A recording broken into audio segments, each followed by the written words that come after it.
What if this world is actually one giant prison? When the 19th century philosopher Arthur Schopenhauer observed the amount of pain that we experience during our lifetimes, he concluded that it's not happiness and pleasure we're after, but a reduction of the ongoing suffering that's an inherent part of existence. When looking through the grim lens of Schopenhauer's philosophy as he compares this world to a prison, or more specifically to a penitentiary, we start to see some astounding similarities. As is the case with prison, no one in general chooses to be here. We can't leave until our sentence ends, or unless we end it ourselves. We're limited by the walls of time closing in on us as each day brings us closer to death. And within the confines of our limitations, we generally experience a stream of suffering, tragedy, worry, and misery. We desperately go from one pleasure to another just to experience temporary relief from pain. In the process, the organisms that inhabit the earth, driven by what Schopenhauer called will to live, feed on each other in an attempt to survive, just so they can prolong their miserable lives a bit longer. Like prison gangs, the species of the world are entangled in a continual war for dominance. Eat or be eaten seems to be nature's order when we look at how plants, as well as certain animals, only serve as food for other animals who themselves succumb to the destructive presence of human beings. Humanity, in turn, while exploiting its own members and draining its natural habitat of resources, falls prey to some kind of disease or disaster. When we remove the veil of ignorance and behold the harsh reality we live in, we might start to question, as Schopenhauer does, the idea that, I quote, "This world is the successful work of an all-wise, all-good, and at the same time all-powerful being." End quote. For Schopenhauer's view of the world is one of agony, devoid of divine grace, and it has much more in common with a penal colony than with the creation of a benevolent deity. Now, seeing the world as a prison sounds like a recipe for personal misery. Why not adopt a more positive, more hopeful perspective? Why look at it with such pessimism? Well, Schopenhauer's idea comes with a twist. Within his pessimistic worldview lies an outlook that could be very beneficial to humanity. Based on his essay on the sufferings of the world, this video explores Schopenhauer's pessimistic outlook on life and reveals a secret to be gained from it.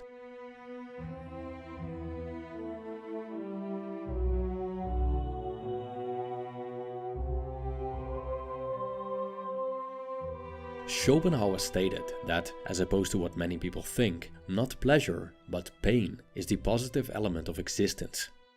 He argued that evil is what makes its existence felt, and is, by way of that, positive. Good, on the other hand, is negative. It is but the removal of a disturbance. The state of happiness and contentment is nothing more than a desire fulfilled, or the end of some state of pain. So the experience of pain is the source of our desires and needs. Hunger, for example, is a state of discomfort, which has the potential of becoming painful. That leads us to desiring food. Thus, eating is not a positive experience, as it's only considered pleasurable because it fulfills a desire that is derived from pain, or a sense of lack. According to Schopenhauer, pain far outweighs pleasure in this world, and the pleasure we incur is often less pleasurable than we expected, while pain is much more painful. We only have to look at an animal who's eating another animal and compare the pleasure of eating with the pain of being eaten to decide which one of the two outweighs the other.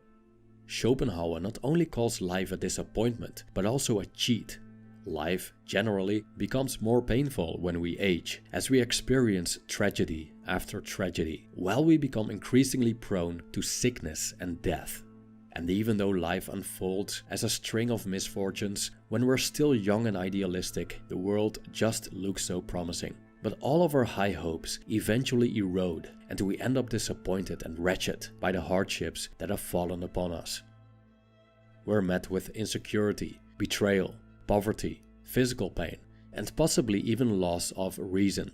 We then realize that life isn't all rainbows and sunshine, and that happily ever afters are few and far between. The dream house, the big savings account, or the interesting social circle are no consolation for the immeasurable pain that comes with being stuck on this desolate rock of doom called Earth.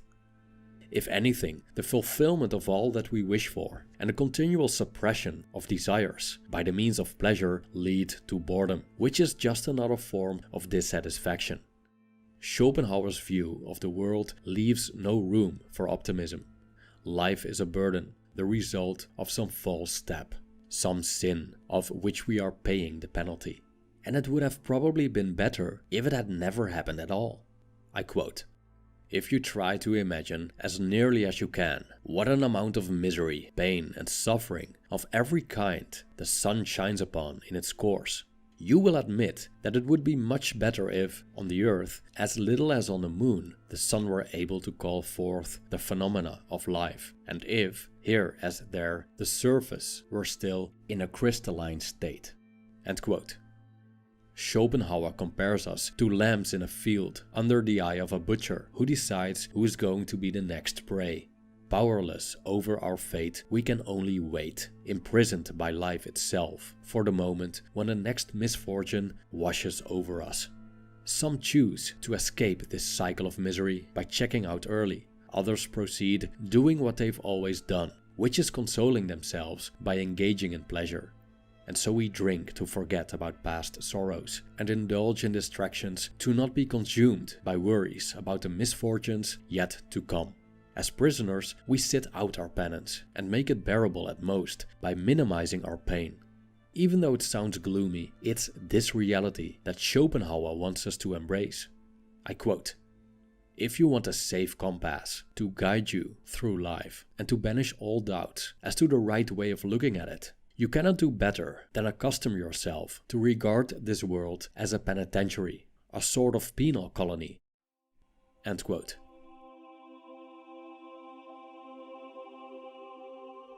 When we look around us, we see competition, lack of tolerance, and even hatred towards individuals and groups. So, life already being difficult enough doesn't stop us from making it even more difficult for one another. We've become each other's sources of misery instead of support. We are unforgiving towards other people's evil deeds. We hate our enemies for inflicting pain upon us. We're overly critical of those who make mistakes. But isn't this animosity misplaced if, at the end of the day, the same tragic fate subjugates us all, being alive and human, and part of a world that's stacked against us and has an awful lot in common with a jailhouse? I quote, "They are the shortcomings of humanity to which we belong, whose faults, one and all, we share. Yes, even those very faults at which we now wax so indignant, merely because they have not yet appeared in ourselves.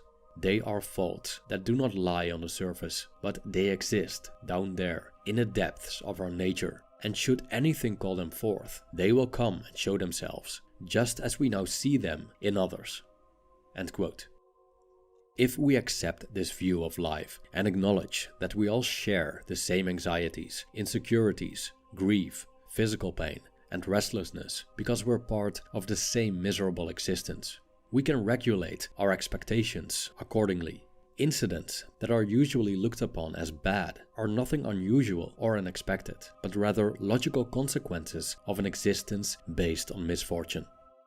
For example, when people are being rude to us, we can imagine how tormenting life has been to these individuals so far and see that their rudeness is to be expected and that we shouldn't take it so personally. They're prisoners, just like us, waiting for the next beating by the guardsmen and eventually for their execution. So unless they've managed to transcend the suffering that comes with life, it's understandable that people aren't always on their best behavior. Along with acceptance, Schopenhauer points out that this pessimistic outlook creates an opportunity for compassion. This is the secret. Compassion is the ability to summon up sympathy and concern towards the sufferings or misfortunes of other people, taking into account the amount of misery that life brings and the fact that no one has ever chosen to be here. We can safely say that compassion is the answer to anyone who partakes in this penitentiary. Moreover, Schopenhauer thought that we owe compassion to our fellow human beings, as it's so essential for our well-being. From compassion flows our willingness to help each other out, our ability to accept another person's imperfections, our inclination to make this collective prison sentence more bearable, because we've chosen to alter the way we see each other, not as enemies, but as, like Schopenhauer called it, fellow sufferers. I quote, "This may perhaps sound strange, but it is in keeping with the facts. It puts others in a right light, and it reminds us of that which is, after all, the most necessary thing in life, the tolerance, patience, regard, and love of neighbor, of which everyone stands in need, and which, therefore, every man owes to his fellow." Thank you for watching.